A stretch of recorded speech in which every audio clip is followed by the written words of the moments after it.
Vous vous êtes peut-être déjà dit « Hey, c'est dégueulasse qu'on ait retiré Charles Maurras du registre des commémorations nationales sous les cris révisionnistes et farouchés d'une bande de gras de procès pleurnichards plus communautarisés qu'un Algérien lors de la finale de la Coupe d'Afrique des Nations. » Eh ben rassurez-vous, si vous aimez ce genre de réflexion, si vous aimez ce genre de punchline, y a péno.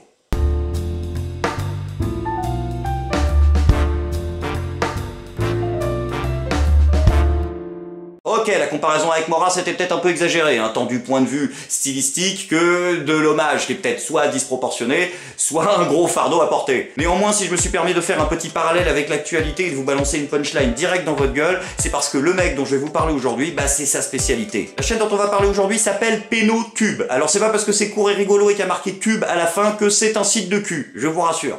Quoique certains pourraient être tentés de qualifier les propos de Péno de pornographie verbale. Alors, comment résumer rapidement à quelqu'un qui ne connaît pas la chaîne et qui n'a pas envie de se taper toute ma vidéo ce que fait Péno? Je me suis pas mal creusé la tête pour essayer de résumer.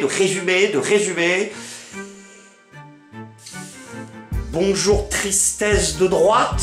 Oh putain, je sens... Ah là là. Non, mais c'est pareil que Maurras, ça va pas l'aider. Il va me défoncer. Alors oui, péno et réac, oui, péno pourrait être associé à la fachosphère, pédo c'est tout ce que vous voulez, mais avant tout c'est un putain d'artiste avec des putains de textes. La première vidéo de sa chaîne s'appelle Péno tacle un gauchiste 2, j'en déduis donc qu'il y a eu un péno tacle un gauchiste 1, qui a peut-être été censuré ou peut-être retiré par Péno lui-même. Stop au délit de faciès. Travailleurs français et immigrés, solidarité et unité.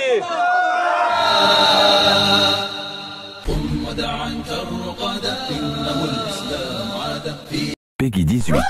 À la vue du dernier clip du leader suprême du NPA, on était obligé d'intervenir. Cette vidéo, c'est un condensé de parasites sociaux, autant dans l'image que dans le texte. La vision d'un clip du NPA, c'est l'insupportable vision de la décadence idéologique prônée par des traînes patins sortis du trou du cul du Potemkin. Médiocrité, le petit marché coloré qui fait bien à la télévision parce qu'il y a des gens de couleur. Dans leur délire de monde coloré et de bisounours, il manque quand même les roms qui tapent de la colle à bois dans des poussettes des années 80 en crachant sur ta grand-mère qui gagne 500 balles par mois. Toute la démagogie du monde est condensée dans cette vidéo. On sentirait presque la bonne odeur des merguez qui grillent sur un caddie renversé avec des champs bolivariens et avec une salope de flûte de pan dessus. Alors oui, certes, ceux qui sont en attente d'une bonne dose de haine, comme disent les jeunes, seront agréablement surpris, mais attention, mais si on est dans un style assez particulier où la finesse prime sur l'agressivité. Dès ses premières vidéos, Péno fait hyper attention à l'esthétique, et ça c'est super plaisant. Il se met de côté, ce qui lui donne tout de suite une différenciation par rapport aux autres youtubeurs, il travaille ses musiques, son étalonnage, et surtout ses putains de punchlines, et il ne m'a pas fallu attendre le deuxième épisode pour m'exclaffer littéralement de rire, comme ça m'était peut-être pas arrivé depuis, allez, je dirais bien 5 ans. Petit message, je l'adresse à Marine Le Pen. Alors regarde Marine Le Pen, j'ai préparé mon ensemble du Maroc. On est ensemble, ok? Si jamais tu passes et que t'es présidente, la MIF, viens avec moi au bled. Ouais, je te présente Khouya Karim, Mohamed, Mohsin. Je te présente toute la famille, je te fais le tour du Maroc. Dans ta vidéo, t'invites Marine Le Pen à venir au Maroc. T'es un bon, toi. Tu veux qu'on te rappelle ce que ça a donné la dernière fois qu'un membre de la famille Le Pen a mis les pieds au Maghreb? Idiot. Voilà. Ok? Ça, là, Usul, ça, c'est de l'humour. Alors tel que je vous présente la chaîne, vous allez vous dire peut-être que oui, c'est une énième chaîne de clash où il s'en prend à des personnes ad nominem. Mais rassurez-vous, non, si dans les premiers épisodes, Péno taclait en général un individu, ou une individu, une inclusive, ta mère, dans les vidéos plus récentes, il s'en prend à des phénomènes de société en général, comme par exemple les boîtes de nuit parisiennes. Je suis à 2 doigts de quitter ce pays pour m'installer à Prague pour profiter des seins gonflés à l'hélium et à la musique tellement lourde que si t'as pas une ambulance à proximité, tu meurs dans les 15 secondes. Bordel, Jean Caillara, comment tu peux raqueter des CM2 à la sortie du collège à Melbent et finir par zouker comme une truie gabonaise sous acide en écoutant du Despacito? 1000 siècles de croisades, de combats pour te voir avec ta coupe à la PNL draguer des mineurs sous Corona. T'es en dessous de la honte. Ouais, alors là... c'est de l'humour de droite. J'avais prévenu, j'ai introduit avec Maurras, faites pas chier. Ce qui est dingue avec ce gars, c'est qu'il arrive à nous faire reconnaître la qualité esthétique et la qualité textuelle de ses vidéos, même quand on n'est pas d'accord avec lui. Comme par exemple sa vidéo sur le véganisme, à laquelle j'étais bien évidemment en contradiction avec, vous vous en doutez. Néanmoins, quand je regarde sa vidéo sur le rap, je me dis putain, le sujet m'intéressait pas particulièrement à la base.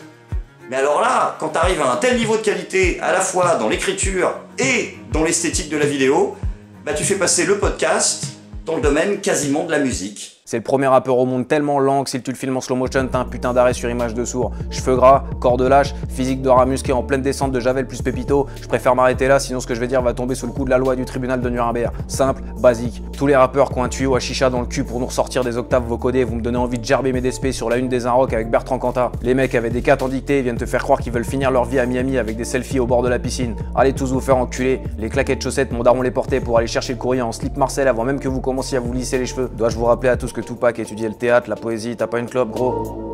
Si merde.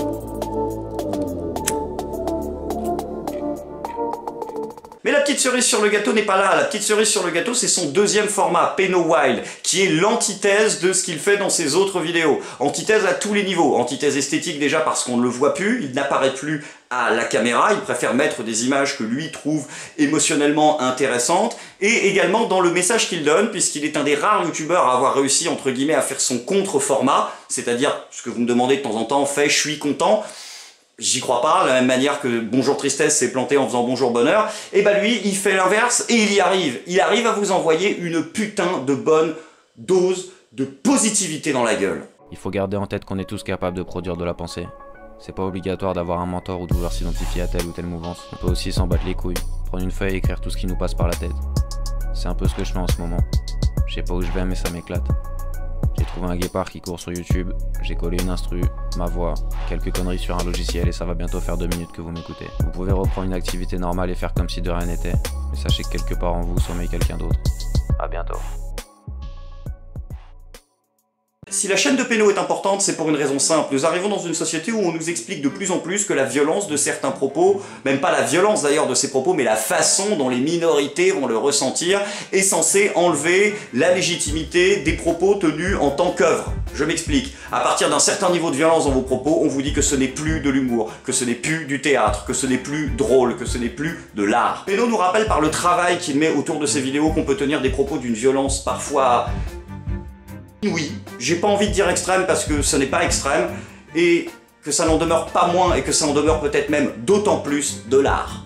Ah oui, tac, tu retombes, morasse, le début, tout ça, tout ça. Et si Peno est si bon, c'est peut-être tout simplement parce que, contrairement à tous ces bobos de centre-ville prompts à critiquer ce genre d'humour et à en noter toute la légitimité, eh bien Peno, lui, n'a peut-être pas connu la banlieue que dans Intouchable et dans La haine, comme disait notre ami Papacito, mais il a expérimenté réellement une situation difficile socialement, puisque lui il n'était pas en banlieue, il était en HP, et que quand il dit qu'ils sont 14 dans sa tête, eh ben c'est bien vrai. Peno fait partie de ce genre de mec dont la folie va s'étaler sur le papier, et si vous aimez ce genre d'auteur, si vous aimez ce genre de plumes torturées, vous allez vous régaler.